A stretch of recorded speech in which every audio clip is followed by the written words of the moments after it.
Good evening, my name is Denney and I'm completing the Carl Rogers Book Club, and I decided to do a video because we've done so many in our program recently that I've just felt more comfortable kind of speaking into the video and discussing my opinion and views of Carl Rogers' work for person-centered, client-centered, humanistic approach to counseling.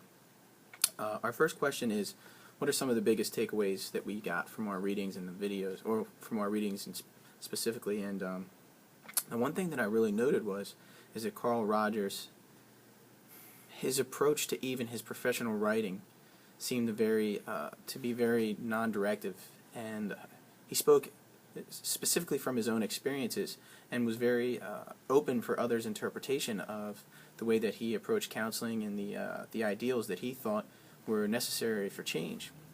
And I think that's very interesting because of the fact that it seems to me like the only way to be a person-centered, client-centered, humanistic counselor is for that to be embedded in you, rather than it just be the second you walk into a counseling session to the second that you end, and you just stop being that way. So I think that for that to occur, you really have to embrace it, and it's got to be something within you rather than, again, just in a professional setting. Our second question is how we use this theory of future in the future with clients. And you know, because of my background in special education, it's something that we relied heavily on, but naturally, kind of throughout the coursework that we've done and going into my second year, I felt a little bit more comfortable and a little bit more deeply connected to the idea of person-centered. This is because of my personal experience and my interactions with different clients and different students, but I think it's really hard to not even just build rapport, but truly assist and help a client if you don't appreciate them as a person, if you don't appreciate where they come from, the things that they've dealt with, and their backgrounds, and all the things that make them unique in their situations.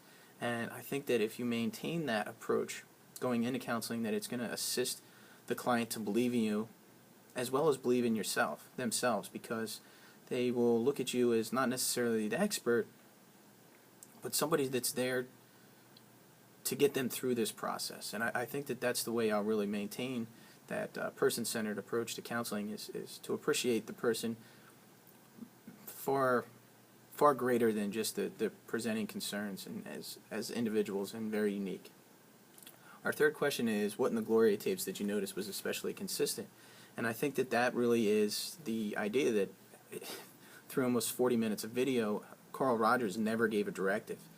Each one of his questions was very kind of going back at the client for them to kind of look within and to find their own path or journey to what they were dealing with. And then finally, when it goes from client-centered to person-centered to the person, you can see that transition throughout the video where Gloria finally was moving away from past experience and being, again, very in the moment with Carl Rogers. Our final question is, do you believe that the core conditions are necessary?